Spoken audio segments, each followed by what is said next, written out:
Premier essai, Arnaud Gascon-Nadon. Comment ça va, Arnaud? Très bien, toi? Jour 5, jour 6, j'ai perdu le compte. Jour 5, je pense. Jour 5, parfait. On va régler pour jour 5. Vendu. Et là, tu apportes une observation parce que tu as regardé le début de saison des Alouettes. Ouais.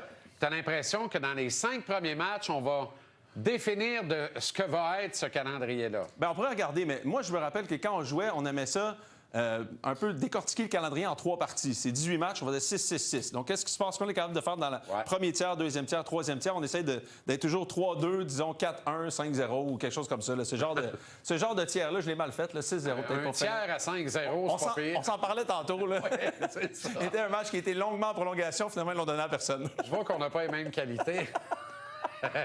Donc, je regardais un peu le début de la saison. Ça, c'est le début de la saison des Alouettes. Puis tu vas voir où je m'en vais avec ça. Première semaine, on joue contre les Argonauts de Toronto. À Montréal. À Montréal. Après ça, on s'en va jouer à Ottawa. Après ça, tout de suite après, 6 jours après, on s'en va jouer à Edmonton. C'est pas facile comme voyage. Après ça, on s'en va à Hamilton. Encore une fois, le donut, c'est jamais facile. J'ai joué là. Je sais que c'est un avantage de terrain majeur pour les Ticats. Et après ça, on reçoit Nathan Rourke et Mathieu Betts, BC Lions à Montréal. Là, après ça, on a une semaine de congé. Ma question là-dedans, là, c'est que si, par exemple, Davis Alexander commence l'année 1-4, Tu vas pas le lâcher, hein? 2-3, Ça se peut pas. est-ce qu'on pense tout de suite, en ce moment, à ce bye week-là, de mettre McLeod Bethel-Thompson dans le jeu? C'est ma question. Je te pose la question. Si les Alouettes, avec ce début... ils ont une équipe pour gagner la Coupe Grey. Mais avec ce début de saison-là, est-ce qu'on peut remettre le tableau? Là? Ces victoires-là sont difficiles. Là. Premièrement, là, on doit un chien de notre chienne à Toronto. Fait qu'on va gagner à Montréal le 6 juin. Oui. C'est sûr qu'on va aller gagner à Ottawa. Mais eux n'ont pas un carrière recru. Nous, on commence avec un carrière recru. Là. Ouais. Moi, je pense que les Alouettes vont être 3-2. À 3-2, on laisse Davis Alexander. Tu es d'accord avec ça? Et à 2-3, on le laisse là aussi. Ça, je te dis, il y a quelqu'un qui pose la question à 2-3. Il n'y a pas... Bethel-Thompson est un carrière vétéran. Il a tout vu, tout vaincu dans ce ligue-là. Tu peux l'embarquer juste en série, il va faire la job. Peu importe quand tu l'embarques, pas besoin de rodage, lui. Fait que moi, je pense qu'avant les 2 tiers de la saison et le match numéro 12, il n'y a aucun concern, aucune décision. Ça tombe tu bien. laisses le temps à Alexander de prendre ses aises puis de vraiment perdre son poste. Le gars, il peut pas dire qu'il a perdu son poste, même à 0-5 après 5 ans. vraiment gagné, Jean-Charles? Bien, je pense, au dire de l'organisation, oui. Il y a un paquet de choses qu'on n'a pas vues, nous autres, qu'eux autres ont vues et constatées dans sa progression, son éthique de travail, l'ardeur qu'il met à l'ouvrage pour se développer. Dire dans le vestiaire. Probablement qu'il est bon dans la chambre, rendu là. OK, tu parles de ça. OK, mais et quand... Moi, je l'ai vu arriver, là. Oui. Il est gros, il est fort. Il est beau. T'sais. Il est beau. Il est beau. Regarde, ça, c'est les statistiques de McLeod Bethel-Thompson dans ces 2 dernières années. Donc, on n'a pas un carrière substitut normal. Là. On a un carrière qui, en 2002, quand il a gagné la Coupe Grey, menait la Ligue dans les verges. C'est presque 5000 verges. Là. Donc, oui, puis c'est un métronome, hein? Il y a beaucoup de similarités là, dans exactement, tout ça. exactement. Ah, absolument. Donc, on sait ce qu'on a. C'est un carrière de talent qui a signé quand même pas mal d'argent aussi pour être substitut. Ouais. Donc, moi, j'identifie 2 fois dans l'année où si les Alouettes vont se poser la question. Après 5 semaines, première semaine de congé, si on est 1-4, moi, je pense que c'est sûr qu'ils s'en parlent. C'est sûr qu'ils s'en parlent si on est 1-4 parce qu'on a une équipe sur papier pour gagner la Coupe. Le deuxième bail est quand? Semaine 12. Après la semaine 12. Ça. Donc, on est directement dans les tiers. Et si on est, par exemple, 5-7, et les Argos sont bons et Ottawa sont bons, à surveiller. Ottawa est censé progresser, là. Eh oui, ben oui. Logiquement. Toronto est supposé être encore bon. Argos sont supposés être très bons aussi encore. 3-2 après 5, je pense. On va écouter Jason Moss, si tu veux bien. Oui, absolument. OK, correct.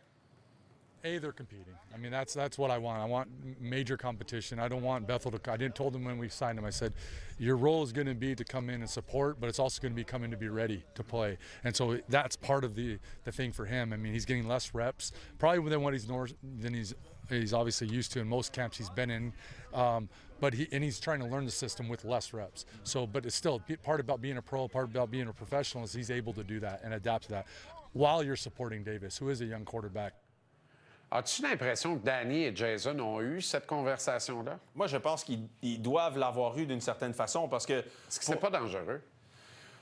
En tout cas, même si personne ne sait que tu en as parlé, c'est parce que ça se ressent. Il y a des affaires qui se ressentent. Ben oui, puis il faut qu'ils soient prêts pour ça. Je veux dire, ils ont une équipe pour gagner la Coupe. Donc, si tu commences 1-4 ou même 2-3, tu as une équipe pour te positionner pour gagner la Coupe Grey. Et là, tu serais comme ralenti par ça en sachant que tu l'as vu sur les statistiques, c'est un métronome. Tu sais ce que tu as de l'autre côté avec Bethel-Thompson. Donc, est-ce que là, tu te dis, j'ai juste besoin de ça parce qu'avec Cody Fajardo, là, On avait juste besoin de Cody, Ouais. faire ce que Oui. Cody faisait, Oui. puis on a gagné une Coupe Grey. Et je pense que Bethel Thompson est un meilleur passeur que Cody. Et avec la qualité Différemment, de exact. receveur que les Alouettes possèdent, il n'y a aucune excuse pour Alexander. C'est tu produis, tu fais progresser la balle ou tu es dans le trouble tôt ou tard. Parce qu'il y a des gars là, tu sais, des gars comme Phil Pott et Mac, à eux seuls, peuvent amener Alexander à la Coupe Grey puis éventuellement au Temple de la Renommée. Ben écoute, Austin Mack, c'est quand même le fun. là. C'est comme les belles années d'Anthony Calvillo. On a potentiellement 2 receveurs numéro 1 qui sont ensemble dans une cohorte, que tu rajoutes après ça Charleston Rambo, tu rajoutes d'autres talents. Ben oui, tu as raison de mentionner Austin Mack. Écoute, si Austin Mack revient à ce qu'il nous a montré il y a 2 ans, Ben oui. où on le sait ce que c'est, des fois, tu t'en vas dans un camp de la NFL, puis tu reviens en milieu d'année, t'es pas... C'est une ligue professionnelle avec des bons joueurs qui sont rodés, que le coach est rodé, que les game plans sont rodés. Pas toujours facile de s'incruster là-dedans au mois de septembre, au mois d'octobre. Donc là, on a une saison morte complète, on a un camp complet du côté de Mac, on a Tyson Philpott qui fait attention à une petite blessure qui pourrait revenir aussi. Bien, c'est sûr que ces deux-là vont être très intéressants, comme potentiellement deux choix de receveurs numéro 1. Mais tantôt, tu parlais de Davis Alexander. C'est pas seulement leur donner la balle. Ce qui va différencier si Davis Alexander joue bien et joue toute l'année, c'est les revirements. Un carrière recrue que tu vois semaine en semaine en semaine, Exact. tu sais ce que tu as avec ton substitut, il faut que Davis Alexander fasse attention aux revirements. 14h30, demain, entrée libre, match intra-équipe à Saint-Jérôme. Un J'y peu de serai. mouille, rien de grave, Arnaud sera là.